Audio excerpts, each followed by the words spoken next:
My name is Peter Salmon. I'm a novelist and biographer.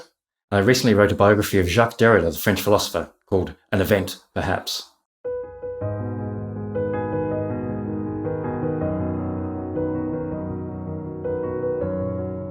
Welcome to my exp.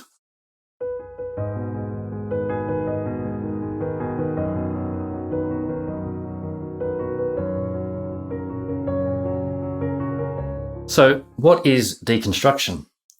It's a question Derrida never quite wanted to answer. As with anything, he thought if you define a word, you kill it in some sense. It's doing violence to that word. However, I don't think it's as complicated as has been made out. Deconstruction, basically, is the idea that if something is constructed, it can be deconstructed. Now, the first thing to say about that is deconstruction is not destruction. Okay? You're not pulling something apart so that it doesn't exist anymore. What you are doing is investigating the ways it was constructed. Now, let's take a really banal, simple example, a chair. How is a chair constructed? Well, I can just sit on the chair. That's absolutely fine. That's what most of us do most of the time. If I pull back from that, though, and think about the chair and deconstruct the chair, I can look at why that particular chair, why that style. I might look at ergonomics. I might look at fashions. I might look at interior design. I might look at how wealthy the person who owns that chair is, or how poor the person is, where the wood came from, the economics of that.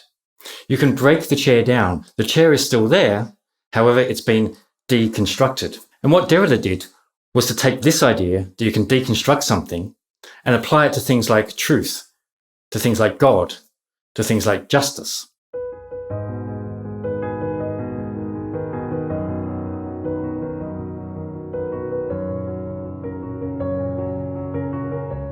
So, for Derrida, a word like God, we had to look at that way. We look at religion, which is generating the idea of God, but we can't actually find God to be true.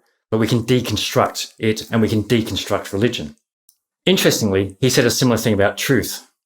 Derrida has a reputation of believing there's no truth, seen as a relativist, a total relativist.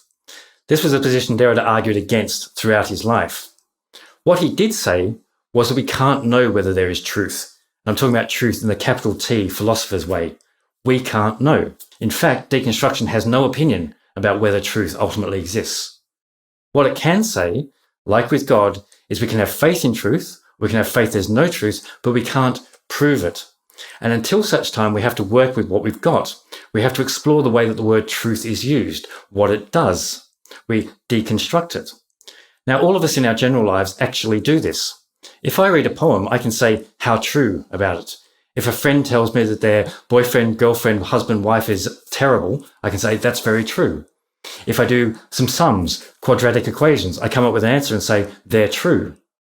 I move between these registers of truth very easily. I don't even think about it, unless perhaps I'm reading Derrida. So that's what Derrida is trying to capture, the way that these terms are used, the way that we move between these registers. Derrida is always trying to capture what it's actually like to be alive. He thinks philosophers have got it wrong by trying to pin the butterfly, but he thinks they're valid questions to ask and questions we should be asking. But what we can't come up with is a definitive answer to that.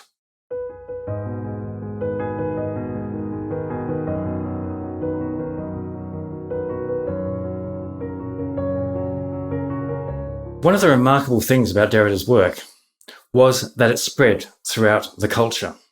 Things like cinema studies, gender studies, post-colonial studies. Now, there's a few reasons for this. One was the charisma of Derrida. He was what many people would want a French philosopher to look like. He smoked a pipe, he had tall hair, he spoke in gnomic sentences, difficult sentences. But also, having established that no text can be coherent, which is what deconstruction does, that there is no absolute truth to a text. And by text, we can also refer to films, we can talk about art, we can talk about anything. For Derrida, all of these were texts to be read. It was a very powerful tool for looking at how, for instance, a novel worked.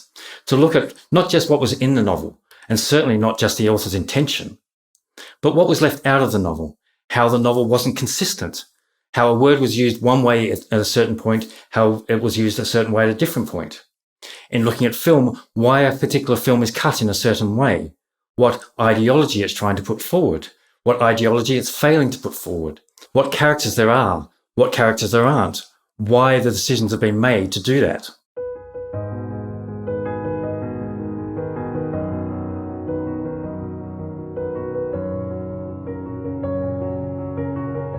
What he did in literature, he also did in philosophy.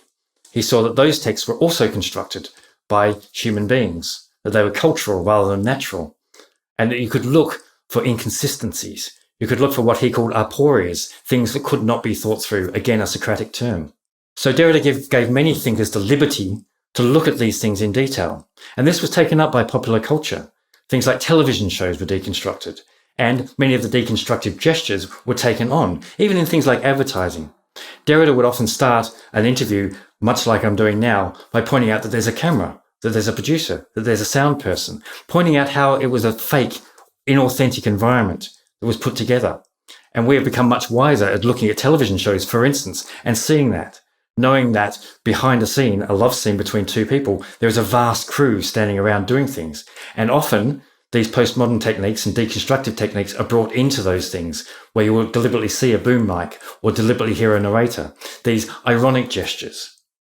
Also, things like doing that when you say a word are very deconstructive gestures. For Derrida, every meaning was under question. So when we do that, when we're speaking, we're doing a Derridian gesture.